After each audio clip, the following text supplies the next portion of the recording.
que es un gusto estar en este país.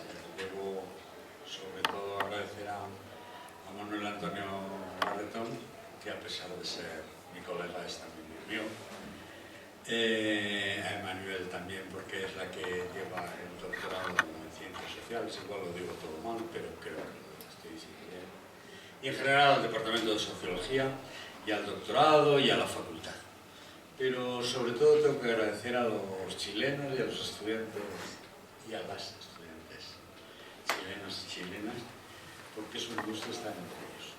Hoy en el doctorado estoy entre poquita gente, porque el doctorado es cosa de poca gente, pero les digo que el jueves pasado reviví mis años mozos con una alegría, paseando, más que paseando, por la Alameda entre todos ustedes. No pude encontrar al grupo de Ciencias Sociales, vi a los estudiantes, bueno, me confundí 37 veces como puede hacer un buen sociólogo. Eran millones de personas, es posible. Bueno, pues eso, eran millones de personas y la verdad es que me sentí muy gratificado simplemente por poder estar entre los estudiantes universitarios y me agradó muchísimo con los de secundaria.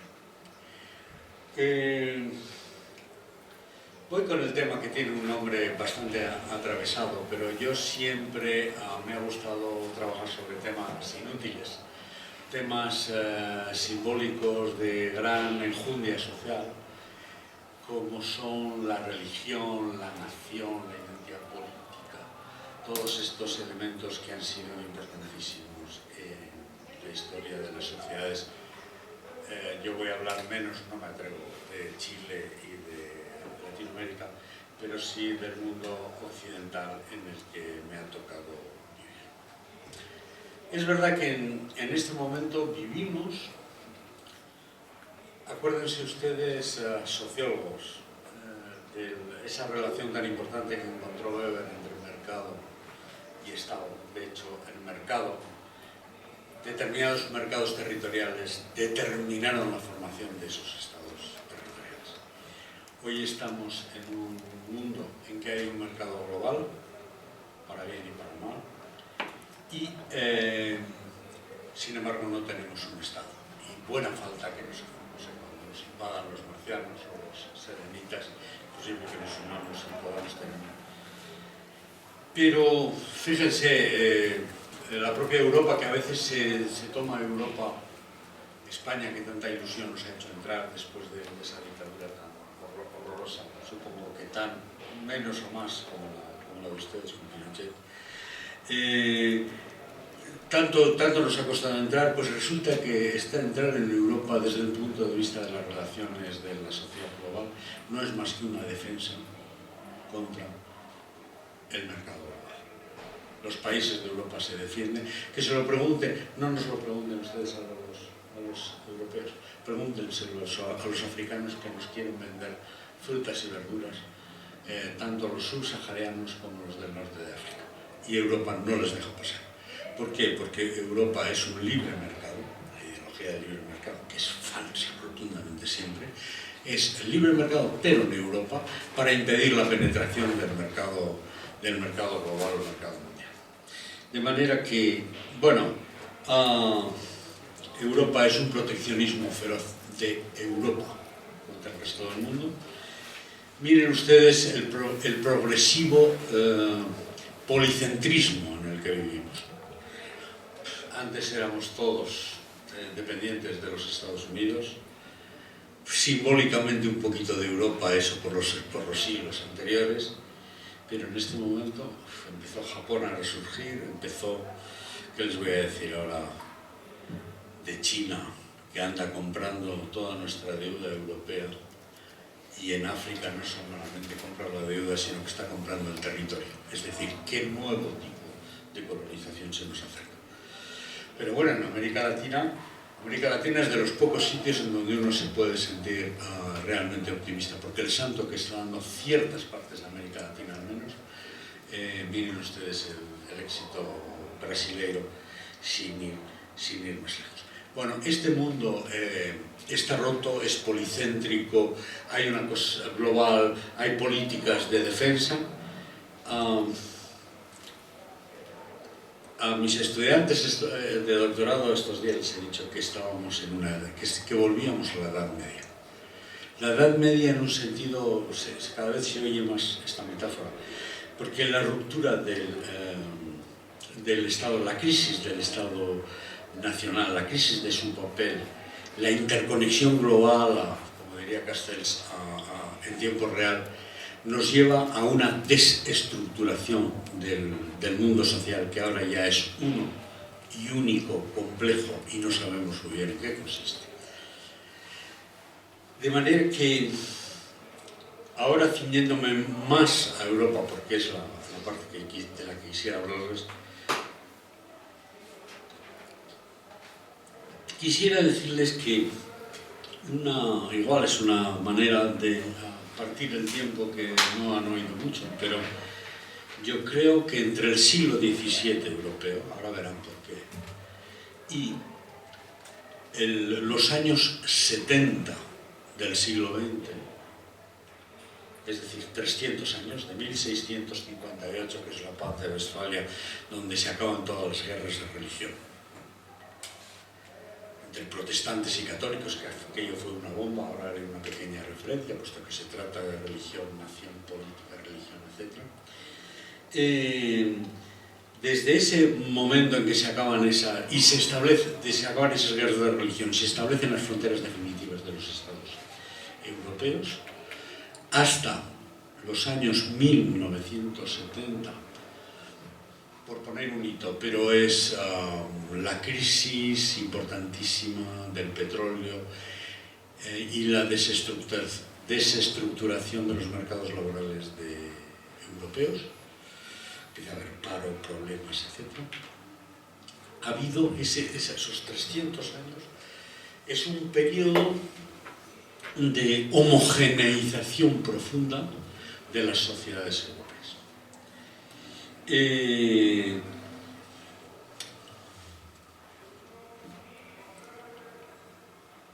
La verdad es que es la época de la... Ahora verán por qué ese periodo y en qué consiste. Y la religión es un factor importantísimo durante la primera época. Es un factor acelerador de la unión y de la homogeneización interior de los estados. Y es un factor luego problemático para el desarrollo político de los estados cuando empiezan a convertirse en estados nacionales, territoriales lo eran ya, nacionales y democráticos. La religión es un factor de unión previo a la nación, al Estado nacional, y posteriormente es un problema. España todavía lo seguimos viviendo. Haré alguna referencia porque no me puedo reprimir. De manera, lo que yo quería decirles aquí hoy es que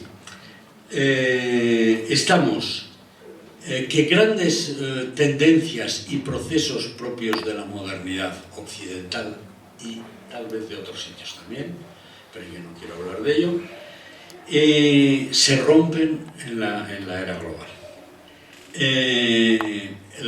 La intercomunicación en tiempo real de toda la sociedad ha roto muchos procesos. Y aquí les voy a hacer una advertencia teórica.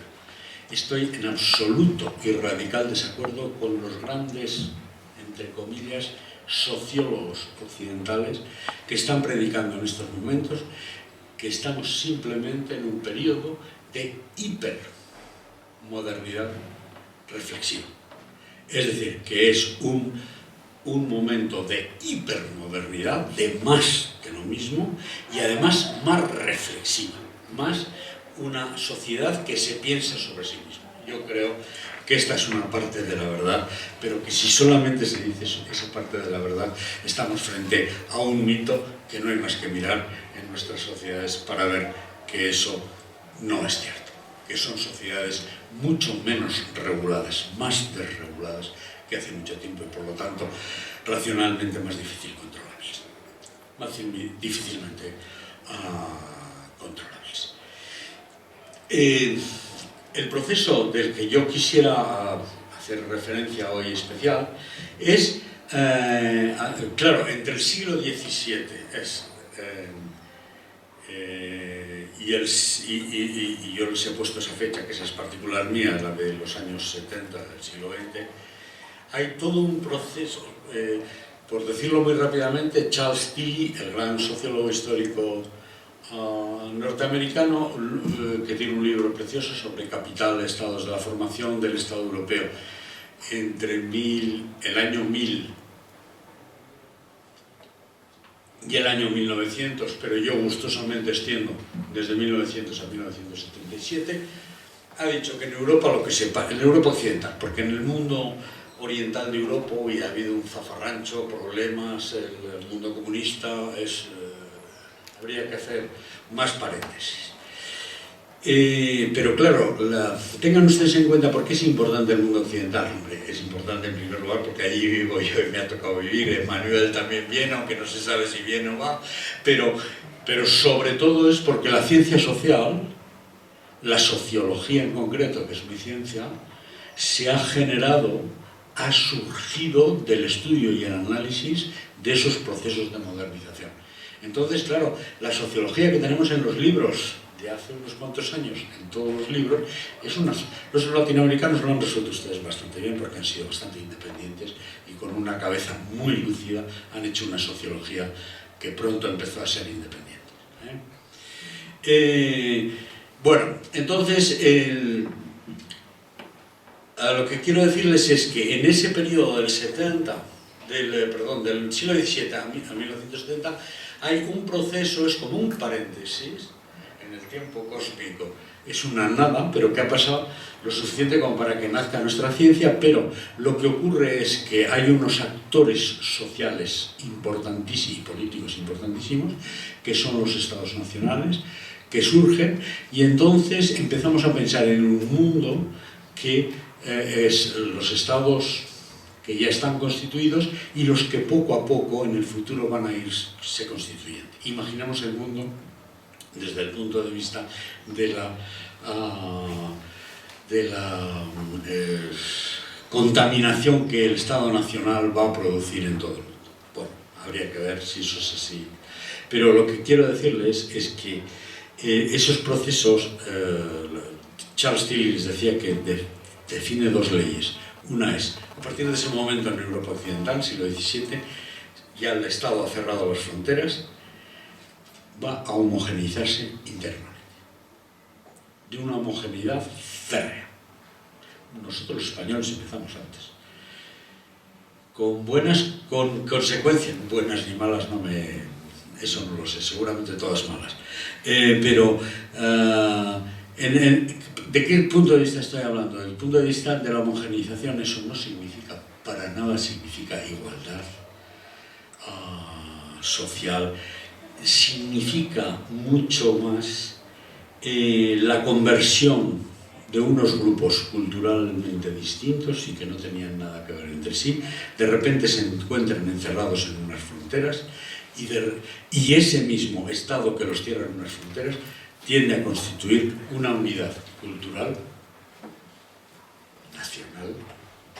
La nación es una construcción social en la mayoría de los casos, en alguno de los casos, en todos los casos es una construcción social, aunque sea anterior al Estado, porque la nación se construye siempre por un Estado ya hecho, o los que se construyen después se construyen pensando en un Estado futuro.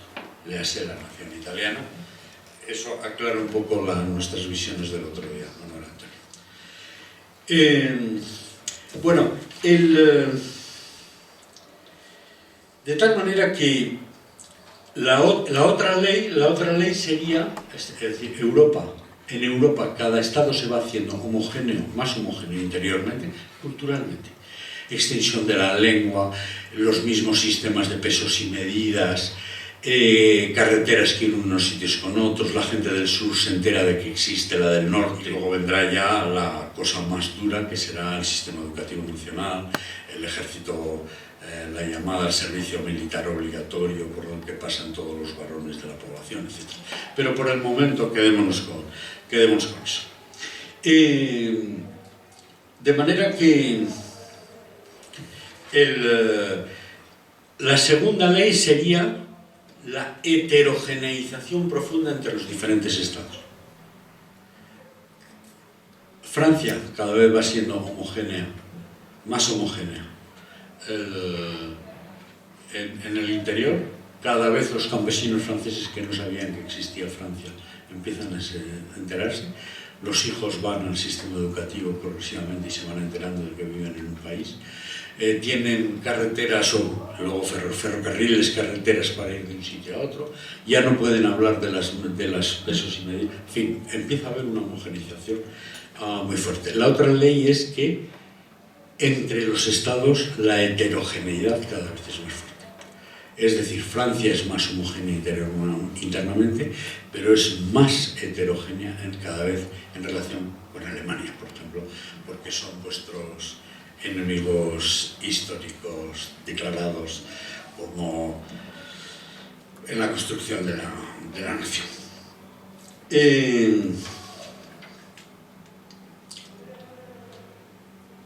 De manera que el Estado, una vez que se ha constituido en el siglo XVII, va a sufrir un proceso de homogeneización interna en las comunicaciones físicas, en la instalación de pesos y medidas, en la instalación de una lengua común. Fíjense los problemas que trae esto, por ejemplo, en España, pues con las distintas lenguas romances que hay. Solamente es una, la castellana, la que se va a extender a todo el territorio español. Y hay incluso otras lenguas que no son romances, o como diría la B. Grégoire, la convención francesa, lenguas no cristianas, porque aquello de una lengua pre-indo-europea era una cosa extraña y sigue siendo un milagro que aquella lengua subsista en un territorio tan pequeñito.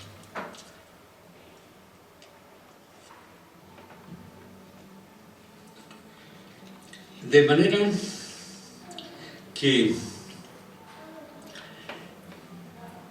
lo que me interesa ahora ver es que este proceso de homogeneización interna de los estados es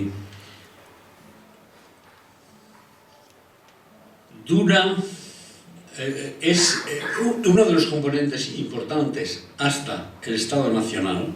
Es decir, hasta cuando la burguesía en el siglo XVIII empieza a pensar en un cambio en la forma de legitimación del Estado, la religión es un elemento fundamental en la unificación interna de los países europeos. Piensen ustedes un momento, en el siglo XVI toda Europa es católica. En el siglo XVI empieza la Reforma Protestante. La Reforma Protestante es un movimiento de reforma fundamental, es la primera revolución moderna, anterior a la política y anterior a la revolución industrial. No hubiera podido producirse esa revolución si el pensamiento, la ciencia y la tecnología hubiera sido controlado por esa Iglesia Católica que siempre ha estado, bueno, salvo algunos momentos clave, importantes en Roma, ¿no?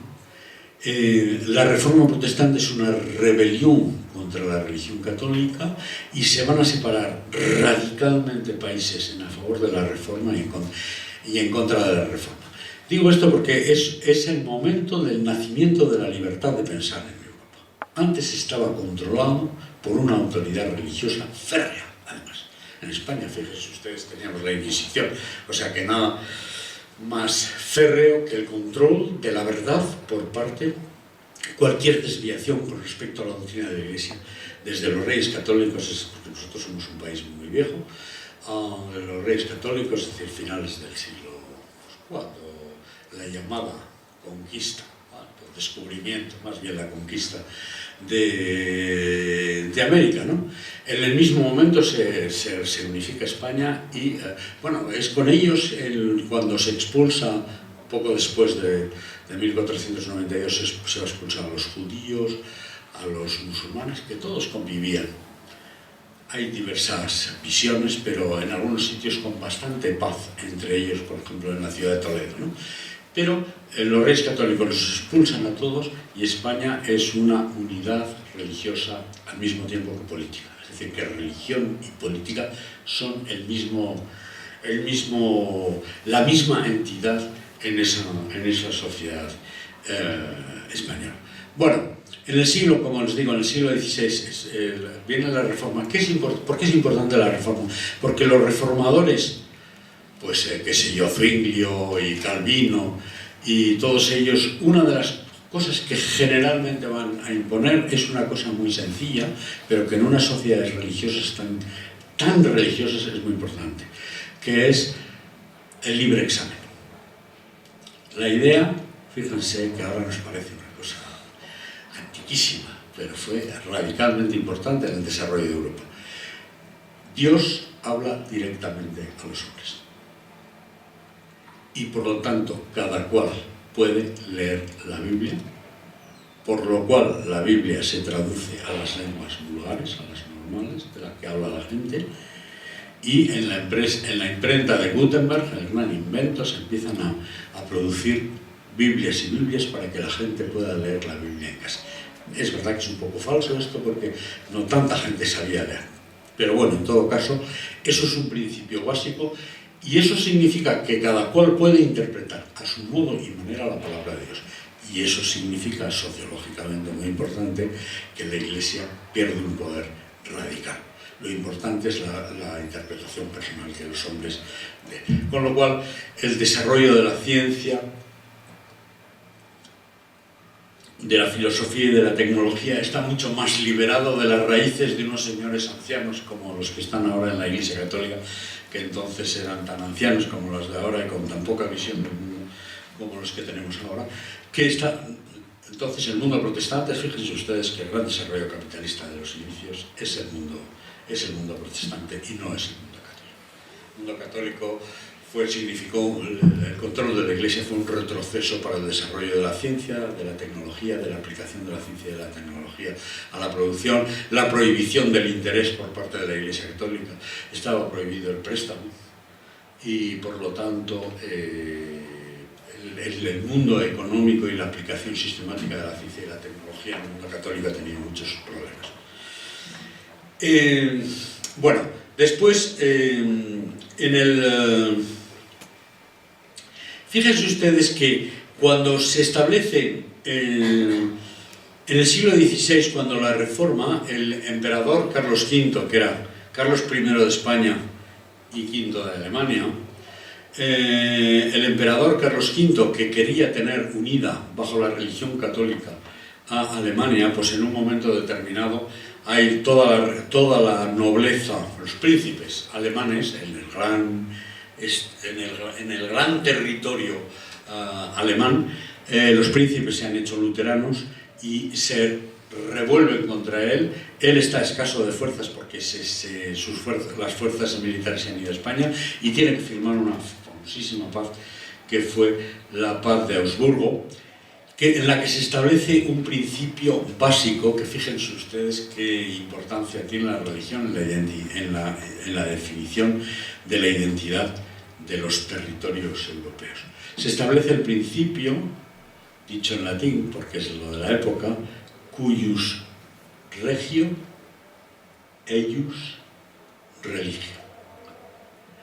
Y llegan a pactar eso, los príncipes alemanes y el emperador católico. Cuius regio, eius religio significa la religión que tenga el príncipe, esa tendrán sus súbditos. No se les preguntará a nadie ni lo que son ni en qué creen. El rey es este, el príncipe es este, esa es la religión. De manera que hay una identificación política brutal, es un principio básico que va a gobernar, bueno, con diferencias entre el mundo católico y el mundo protestante, claro, se van a desarrollar el terreno religioso de manera muy distinta, pero en realidad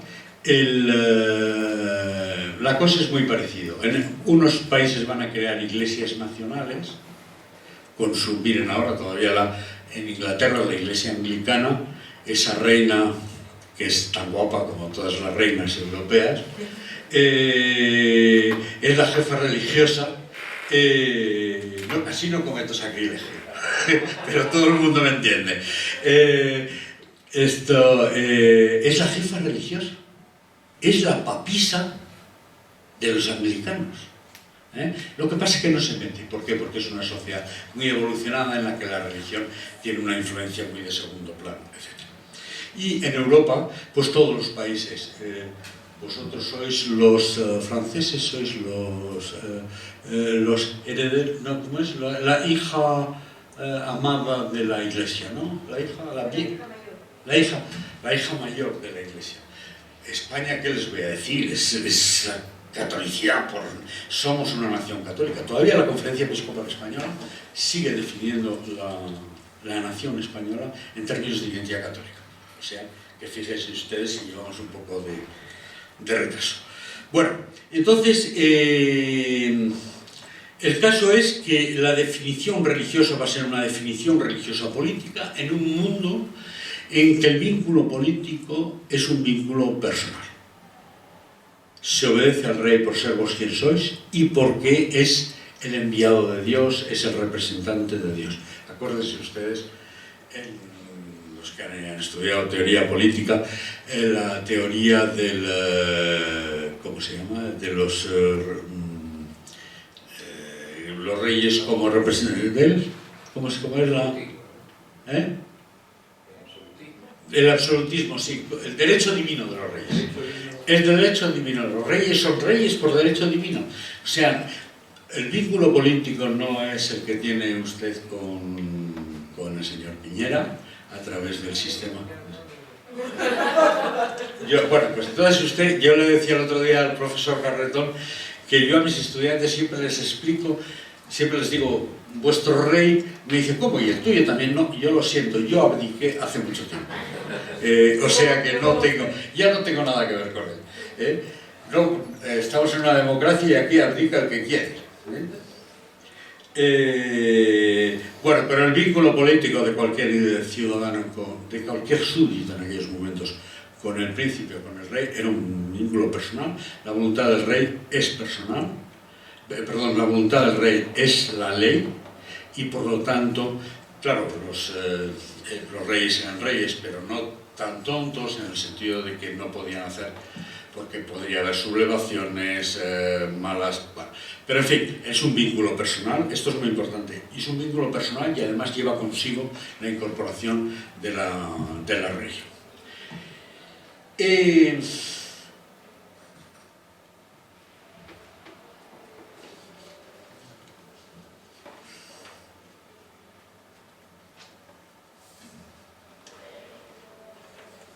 Entonces, hay un momento en que, claro, si vamos pasando un poco el tiempo, la sociedad europea era así, antiguo régimen político, sociedad agraria, pero empieza la cosa a moverse desde el punto de vista del nacimiento del capitalismo, empieza la revolución industrial y empieza un nuevo sector social a hacerse importante, que es la burguesía, y cuanto más industrial y urbana es la burguesía, cada vez es más importante. Y ahí les traigo a colación otra vez al bueno de Max Weber, como dice que en un momento en que los negocios se están desarrollando tan desaforadamente, una legitimación del poder político en términos personales lleva incorporado una arbitrariedad en el ejercicio del poder básica. El rey puede hacer lo que quiera, y hoy digo A y mañana digo B. Pero la seguridad del tráfico jurídico en negocios cada vez más potentes y más importantes, y cada vez la burguesía más importante, llevó hacia los movimientos del tipo nacionalista, democrático, republicano de esa burguesía, que transformarían en Francia, que nos parece un país democrático bien asentado desde que los revolucionarios hacen en 1789 la llamada Revolución Francesa, hasta que realmente la República, es decir, está controlada, pues prácticamente es después de la Comuna, en la Tercera República Francesa, cuando realmente se establece un poder ya democrático, la aristocracia más o menos está expulsada de los vínculos biológicos de la sangre, están expulsados, y entonces se empieza a pensar en términos radicalmente democrático-nacionales. El poder ya no viene de Dios, no es el derecho divino de los reyes, el poder viene de la nación. Si no viene, tenemos un territorio históricamente conformado por históricamente, para desgracia de los historiadores, el territorio se conforma a través de bodas, de guerras. Bueno, son dos formas distintas de la guerra, como diría Clausewitz, ¿no? De distintas formas de guerra, el matrimonio y la guerra militar, y de los tratados, ¿no? Ahí se conforman territorios, en el 17 se cierran, y luego es el proceso interno, ese proceso de homogeneización interna, cuando la religión a partir de un determinado momento es molesta. Y no se puede decir, en España esto dura, en la segunda mitad del 19, la Iglesia Católica y el pensamiento conservador español acepta la palabra nación. Segunda mitad del 19. Primera mitad del 21, la Iglesia Católica sigue pensando exactamente lo mismo. Que la Iglesia Católica es prioritaria y tiene derecho a intervenir. Y tiene el derecho, pues estoy hablando por boca de los obispos, la verdad está por encima de la libertad. Cuando eso te dice un creyente, es terrible, porque claro, la pregunta inmediata es, no, y hay creyentes que no te afirman eso, no quiero decir que todos los creyentes afirman eso, sino que la pregunta inmediata es si la verdad está por encima de la libertad. ¿Cuál verdad? ¿La suya? ¿La mía? ¿La de 1,5 millones de musulmanes que hay en España en este momento?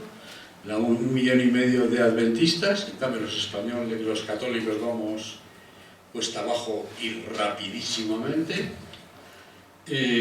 ¿Cuál es la verdad? O sea, ustedes son los que tienen que decir al Parlamento español. Claro, ese es el conflicto que ha habido con todas las leyes modernizantes, sobre todo de los gobiernos socialistas de Felipe González y de Zapatero, ¿no?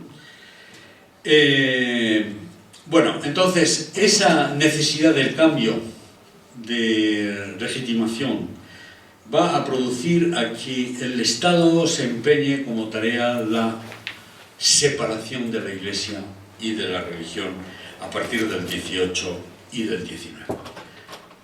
Con mayor o menor éxito, ya les digo que en España todavía la Conferencia Episcopal sigue manteniendo que España es una nación de identidad católica, no es un conjunto de ciudadanos que pueden pensar lo que les dé la gana a cada uno, y votar en un momento, ir al Parlamento y votar. No, es un país de... Yo, claro, les he defendido todo lo contrario. España en estos momentos es mayoritariamente un país no de religión católica, es de cultura católica, que es muy distinto. Hay muchos ingredientes en la cultura que son de origen católico, pero la cultura no está regida por ninguna institución. Ni siquiera donde hay un Ministerio de Cultura generalmente no valen para nada y no funcionan. Porque la cultura como humana, las maneras de comprar, de pensar, de usar el tenedor, de... todo es cultura. Entonces, ahí están metidos ingredientes religiosos, como en este momento están creciendo los ingredientes científicos de la cultura.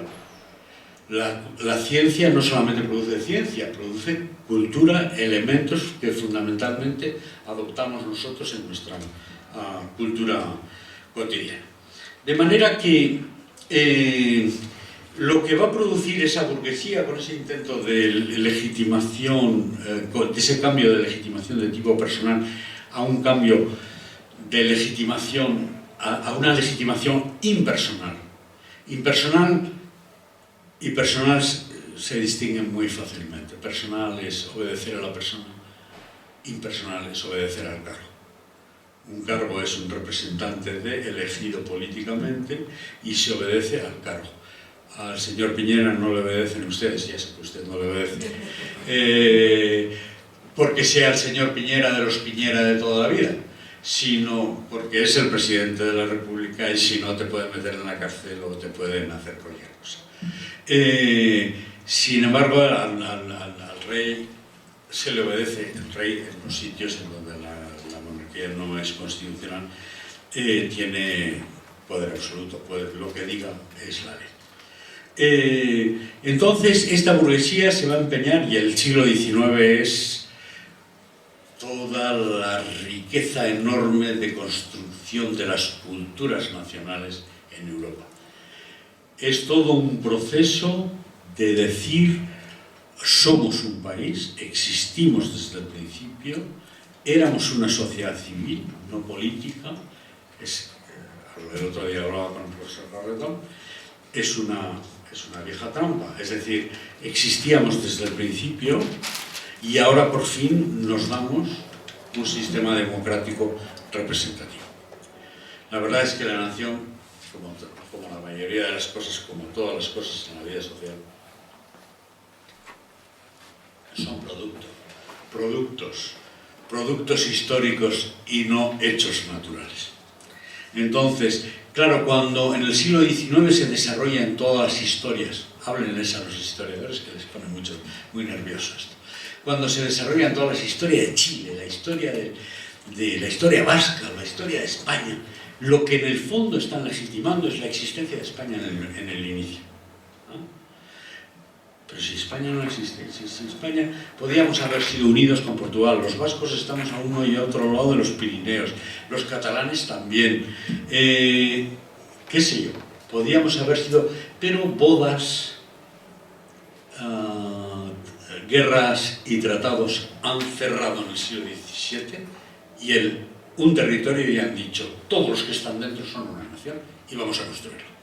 Claro, la fortaleza mayor, sobre todo en la época del XIX, el XVIII, pero sobre todo en el XIX, es el sistema de enseñanza. El sistema de enseñanza es una manera... hay un precioso libro de Weber, pero no de Weber, sino de Eugene Weber, sobre los campesinos franceses, como un campesino francés que vive en la punta de un monte y trabaja llega a hacerse de repente francés. No sabía ni que existía Francia, ni París, ni nada. Vivía en su casita, trabajando en la tierra, bajaba de vez en cuando al pueblo, y lo más que iba es a 2 pueblos más allá. Todos esos van a ser franceses, van a sentirse franceses. Como el otro día a chilenos, yo llegué el lunes famoso, que todo Chile estaba cerrado, todo el mundo estaba con banderas, no podía cenar en ninguna parte, no encontraba un sitio para cenar, pero todo el mundo celebraba la nación chilena. En Chile habría mucho de qué hablar, quién está dentro y quién está fuera, porque Chile tiene muchos problemas de integración. ¿Cuál es la nación chilena? ¿Qué pasa con los mapuches?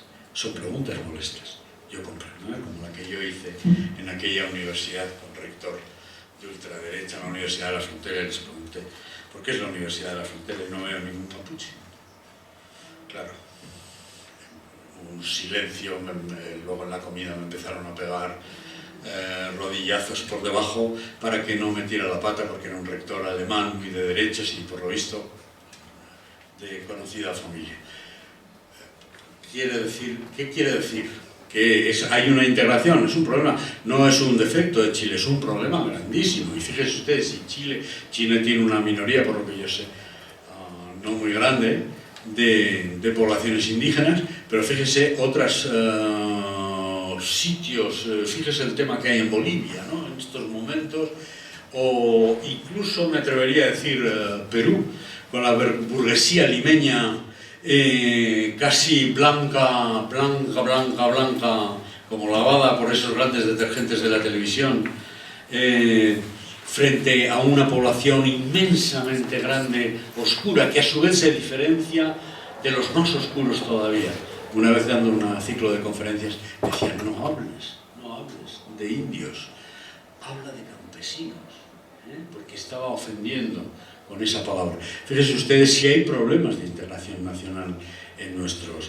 Bueno, los españoles, yo soy vasco, o sea que para qué les voy a decir más, los problemas de integración, si queremos ser españoles o no queremos ser españoles.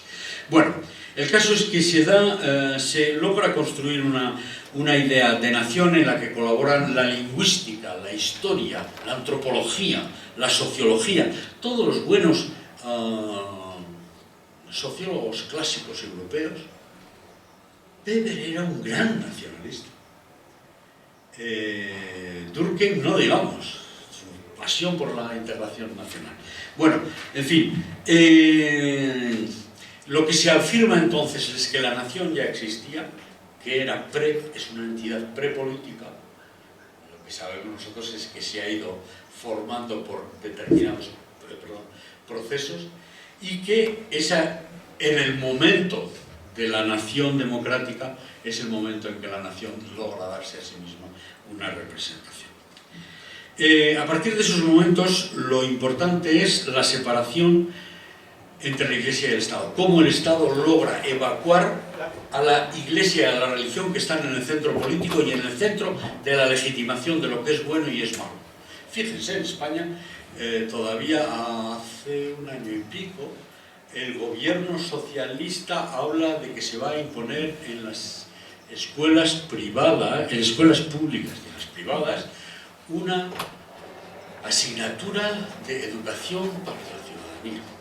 Es decir, no se trata de decir si hay Dios o no hay Dios, sino de decir que las mujeres son iguales que los hombres, de que el inmigrante tiene sus derechos, en fin, ser un ciudadano honrado y honesto.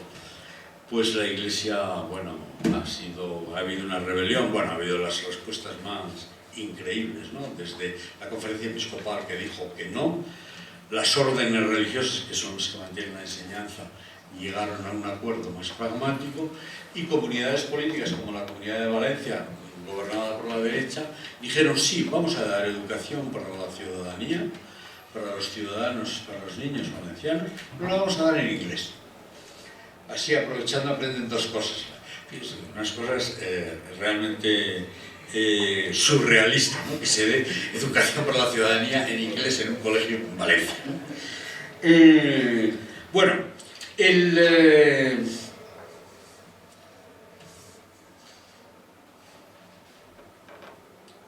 no les voy a hablar del... sí les voy a decir una cosa que está ocurriendo en Europa.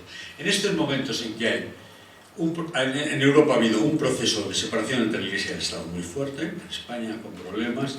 Antes Emmanuel ha hablado de los 5 países en donde estamos investigando, coordina un grupo europeo, Bélgica, Francia, todos de tradición católica, Bélgica, Francia, Italia, Portugal y España. Ahí se ve como la separación en algunos sitios en Francia es casi absoluta. La Iglesia, por ejemplo, ha prometido no influir en el voto desde hace 20 años, no influir en el voto de los franceses. Cuando hay una ley que le molesta, pues saca un comunicado, pero no hace amenazas. En España, en Bélgica, lo mismo, prácticamente la Iglesia no se mete en esos asuntos públicos. En Italia, en Portugal, son más católicos que en España, pero la Iglesia es mucho más razonable que en España. Es una cosa terrorífica, es la derecha española, política. La unidad de España es un bien moral, los nacionalismos van contra el bien moral del Estado y de la patria. Bueno, es una cosa bastante increíble. Bueno, pero en Europa en general ha habido un proceso de separación de la Iglesia y el Estado muy fuerte. Lo que pasa, lo que está ocurriendo en estos momentos en Europa es que Europa está muy secularizada, es decir, la población europea, Portugal no, Italia no, España, que no estaba, la población, hay una hecatombe brutal a partir de los años, primero en los 60, hasta los 80, y ahora una hecatombe ya en la mayoría de los 3 comunidades autónomas, por ejemplo el País Vasco, las más desarrolladas, el País Vasco, Madrid y Cataluña, Barcelona. El 66% de los jóvenes entre 15 y 24 años, bien tiernitos, no tienen nada que ver con la religión. No. Bueno, entonces eso ocurre así, pero ha ocurrido otra cosa. La religión está en franca decadencia, la Iglesia pretende tener poder, pero cada vez lo tiene menor. En Francia ya no lo tiene. Pero fíjense ustedes que a partir de los años 70, que es por eso les decía antes, los 1970, piensen que hay una nueva oleada de inmigración muy fuerte, que los mercados laborales se trastornan con la crisis y que hay grandes dificultades, progresivas dificultades para la entrada de inmigrantes. Pero bueno, no se crean ustedes, en los 70, en España no empieza en los 70, España ha sido tradicionalmente un país de migración, entre otros sitios a América Latina, pero a Europa. Durante todo el franquismo, hasta los años 70, hasta el año 70, hay una migración a Europa, Alemania, Francia, Suiza. De repente, en el año 1999 al 2012, 11 en el que estamos, 10 años pasados, la población extranjera ha pasado del 1, algo por ciento al 12%. Es decir, que hay un crecimiento impresionante, además está muy concentrado en las grandes ciudades y en algunas zonas agrícolas particulares, y entonces hay una visibilidad de la inmigración muy fuerte. Es una población, eso ya lo sé empíricamente, es una población más religiosa, en el sentido de que está tiene más fe, más práctica y más pensamiento religioso, pero además provienen de lugares en donde la religión, en los países occidentales hemos pasado por un proceso de diferenciación social muy fuerte, que la esfera política se separa de la esfera religiosa, la esfera religiosa y la esfera política se separan de la esfera familiar, la esfera de la ciencia se separa de la religión y de eso, la esfera económica se separa sobre todo, y vivimos en esferas bastante separadas. Y la religión se ha separado de todas ellas. La religión ahora es lo que la gente va a la iglesia y lo que enseña a sus hijos en su casa. No hay más. Sin embargo, en esos países de los que vienen, algunos latinoamericanos, Europa del Este y países africanos, claro, norte de África y países subsaharianos, son países en los que no se ha dado un proceso de diferenciación social. Esto es importantísimo lo que está pasando en Europa, porque claro, así uno puede comprender las necedades, con perdón de la palabra, que se pueden producir en tu tierra, Manuel, con el informe Stasi. Vamos a ver, a partir de la ley de 1905 no se pueden utilizar en la escuela símbolos religiosos. ¿Vale? Entonces ahora van las niñas con un velo a la escuela y no les dejan entrar porque hay un informe en el que participa Alain Touraine y participa dos amigos míos, Alain Touraine y Jean Beauveau, que además Jean Beauveau además él es protestante, es un excelente historiador de la laicidad. Y se pronuncia en contra, pero vamos, el informe está así, sale adelante y es hacia la prohibición del uso de símbolos religiosos en la escuela. Y no se están dando cuenta de una cosa muy sencilla. Bueno, sé que es un problema complejo, pero voy a decir una cosa que es muy importante darse cuenta como sociólogos, como científicos sociales, y es que los símbolos de esas niñas en las escuelas no son del mismo tipo para la comunidad francesa y para la comunidad musulmana, por ejemplo. El símbolo, si tú le preguntas a una niña musulmana, el llevar un velo es un símbolo religioso, sí, religioso, cultural, si me molesta usted un poco político, lo llevo a mi madre cuando voy a mi tierra, luego es cultural. O sea, ¿cómo se puede decir que vas a eliminar un símbolo religioso cuando para la población? Entonces, ya sé que eso que es difícil de gestionar, el tema del contacto y el conflicto cultural es muy difícil y hace falta mucha mano izquierda y mucha capacidad de negociación para resolver, supongo que hay que poner en determinados momentos límites, ¿no?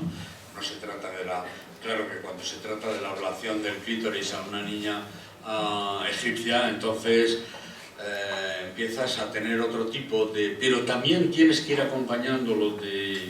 Porque la madre que ordena la ablación del clítoris a esa niña está produciendo un bien a esa niña desde su punto de vista.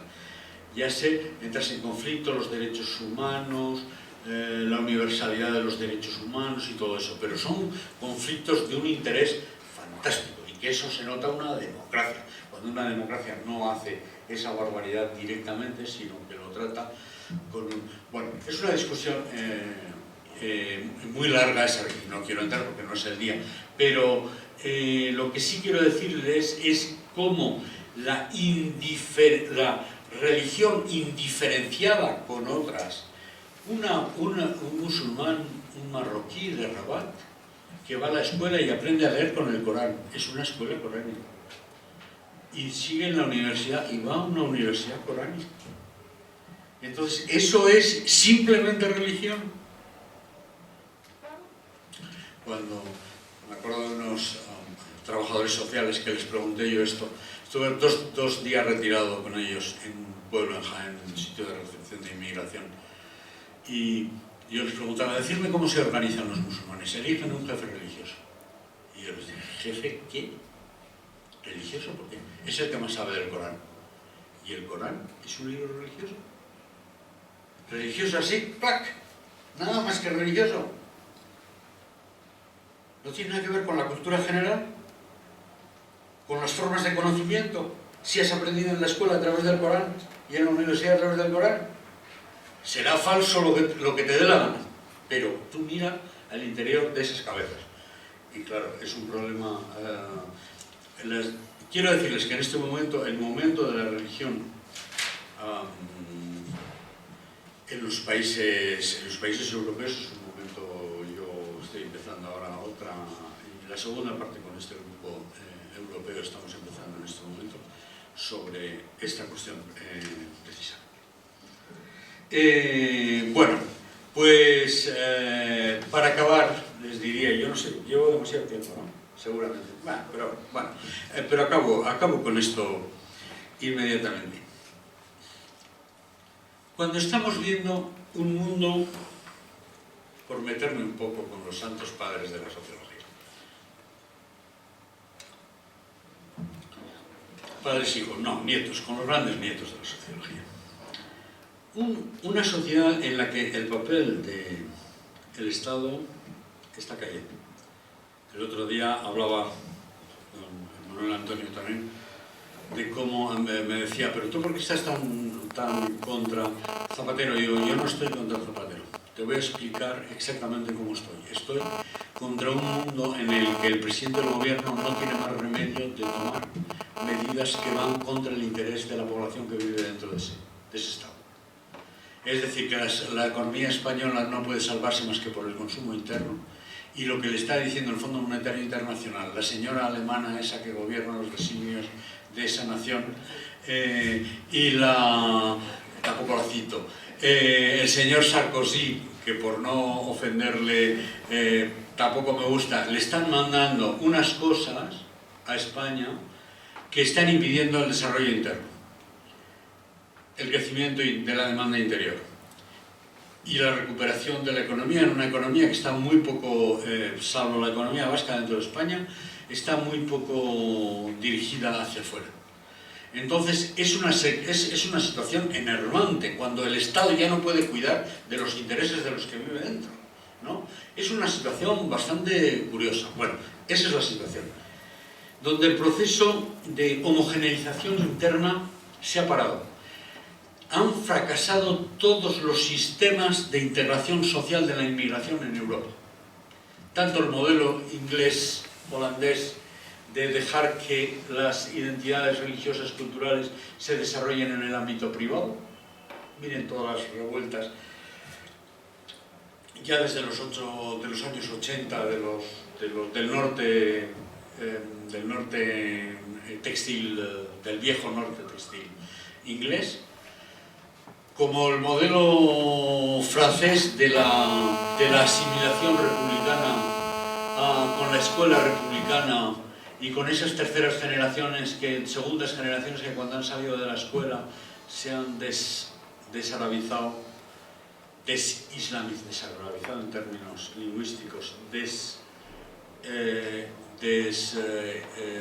desreligiosizado, desislamizado en términos religiosos, y de repente, porque sus padres les han mandado a la escuela republicana y les han dejado de enseñar el árabe y la religión, y de repente salen de la escuela y van al mercado laboral y no tienen. Sus padres han cumplido, ellos han cumplido religiosamente con la escuela y salen y no tienen... Entonces, ¿qué pasa? Pues, claro, todo el conflicto, eso los sociólogos lo saben muy bien. El Cádiz es un centro de París que yo practico bastante, de investigación. Ahí se ha visto en muchas investigaciones como realmente los impulsores de que lleven el velo las niñas no son los padres. Los padres se han adaptado, más económicamente que culturalmente a la sociedad francesa, pero lo son los hermanos mayores, le frère aîné, el hermano mayor, que tan importantes son en las culturas africanas, porque es como un eslabón entre padres e hijos. El hijo mayor en las culturas africanas es importantísimo. Son los impulsores. Claro, estos que han hecho todo, han cumplido todo, ya no tienen trabajo. La sociedad francesa les niega. Claro, ¿qué hay? Una re-islamización y hay una re-arabización en algunos casos. ¿Eso qué ocurre? Pues, y eso es un caso entre muchos que les estoy contando porque conozco el entresijo sociológico de la cuestión. ¿Qué ocurre? Que entonces hay un gran... yo soy un tipo que estimo mucho, es un gran islamólogo, iba a decir islamista, pero no, él es un francés, Olivier Roy, con Y al final. Olivier Roy, que nos habla de que el Islam es ya una religión europea. Está ahí. Claro, dice una cosa interesantísima, que es que así como los europeos hemos logrado sustraer la política, la ciencia, todo de la religión, y hemos dejado ahí a la religión arrinconada, ellos están produciendo una separación de la religión y la cultura al revés. Eso ya es una interpretación mía. Es decir, que en el fondo ellos están con una cultura, han recibido una cultura que no les gusta, que además no les ha dejado entrar en el mercado de trabajo, y entonces vuelven a una religión como una religión de opción, sin toda la envoltura cultural que lleva a la religión, que el mundo árabe, si ustedes lo conocen, yo tengo la suerte de conocerlo, el tema de la mujer es un tema duro, pero es un mundo de lo más grato y amable, es decir, esa insidia en la que se ponen, y desde luego el Corán nunca ha dicho que las mujeres... pero bueno, el mundo es así, es duro para las mujeres, es un tema fuerte, pero ahí tienen ustedes como una religión, claro, que es un poco lo que ha pasado también en la emigración del Islam en los países islámicos, en Líbano y por ahí, que es que cuando van del campo a la ciudad, el Islam del campo es un Islam de santones, no es de escuelas, no es de gran teología, es de gente buena que resuelve los conflictos y cuando van a la ciudad tienen que hacerse más papistas que el Papa, es muy normal en los emigrantes, ¿no? Cuando van al sitio se hacen más del sitio que los que son del sitio, y entonces se hacen de una escuela y son... Es decir, que os estoy hablando de posibles raíces de ciertos fundamentalismos, una religión desprovista de la vestidura. Bueno, es decir, papel del Estado hacia abajo, homogeneización interna. Estas poblaciones se ven necesitadas de construir, de reconstruir su cultura y su religión. En España yo les podría dar 20.000 casos y ejemplos de cómo recreación. Yo creo que Michel Vivier-Octave lo ha dicho perfectamente. No se trata de importar la religión de allí y la cultura de allí, sino de recrear adaptando a la situación de aquí, es decir, que salen nuevos productos culturales y religiosos distintos. Es decir, hay un proceso de recreación cultural. La homogeneidad pretendida del universo no va por buen camino en estos casos. Un mundo que además de las religiones en situación de minoría social, empiezan a cumplir funciones importantísimas que no son las estrictamente religiosas. Comprobado empíricamente también. Las religiones en situación de minoría social, es decir, de situación de deprivación, de estar consideradas como partes separadas de la sociedad como nuestro, cumple ciertas funciones que son una muy importante, el mantenimiento de la identidad colectiva. Otra, cumplen funciones de solidaridad pragmática. ¿Dónde va un musulmán cuando tiene un problema? Pues a la mezquita, a ver al imán, a ver a sus compañeros. Y allí además les recuerdan que son musulmanes y que son de tal sitio. Y además recibe consejo moral. Es decir, que todo eso, que fijaros qué tiene que ver eso con la religión que cumple un español, que va a misa los domingos y no se vuelve a convertir. Es una religión muy vivida, muy mezclada con la cultura y muy mezclada con la sociedad minorizada con la que ellos vivimos. Es decir, que hay un renacimiento de las religiones en Europa en este sentido, ¿eh? Y que volvemos a una Edad Media, donde no hay una centralización ni una iglesia católica capaz de decir todos aquí venid. ¿Cómo se puede hablar en ese sentido de que esta sociedad, que cada vez es más compleja, más fragmentada, más deshilachada, que es cada vez más un mosaico mal estructurado, cómo se puede decir que estamos en una hipermodernidad reflexiva? ¿A dónde están mirando? Están mirando, claro que hay más hipermodernidad, claro que cada vez hay más razón económica, capital, etc. Pero que solamente esté pasando eso, pero no se están dando cuenta de lo que se está pasando en el mundo, en nuestras ciudades y en nuestros países. Yo no sé lo que dirán ustedes de Chile, pero yo de España les digo que lo de hipermodernidad reflexiva venga, por no decir Dios, venga a Alá y lo vea. Muchas gracias.